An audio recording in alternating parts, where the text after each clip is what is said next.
আজকে একদম নতুন ধরনের দুটো কিচেন ইউটেন্সিলস তোমাদেরকে দেখাবো। এর মধ্যে প্রথমটা আমাকে আমার বন্ধু তোতা গিফট করেছে, আর দ্বিতীয়টা আমি আমার বন্ধুকে গিফট করেছি। দুজনেই আজকাল দুজনের বার্থডেতে এই ধরনের কিচেন ইউটেন্সিলস দিতে কিন্তু ভীষণ পছন্দ করি আমরা। বেশ কিছুদিন ধরে কুকিং ভিডিওগুলোতে লক্ষ্য করছিলাম এই ধরনের গ্লাসওয়্যারগুলো ব্যবহার করছে। আমার তো দেখেই এত পছন্দ হচ্ছিল আর কিনতেও ইচ্ছে করছিল, কিন্তু আমি জানি এটা আমি ব্যবহার করতে গেলেই এটা তো শিওর ভাঙবে। তাই বন্ধু যখন বার্থডে গিফট দেবে বলে ঠিক করলো, আমি ভাবলাম কেননা এটাই চেয়ে নিই। যদি ভেঙে যায় তাহলে এই সুযোগে ওর থেকে আরও একটা বার্থডে গিফট নিয়ে নেব। তবে আমি ওর জন্য যেটা নিয়েছিলাম সেটা কিন্তু বেশ শক্তপোক্ত।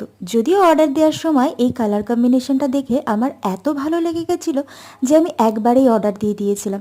যদিও ভেবেছিলাম এটা একটা ক্যাসারল, তবে আসার পরে দেখলাম এটা পুরো কাস্ট আয়রনের তৈরি, দারুণ খাবার রান্না করা যাবে।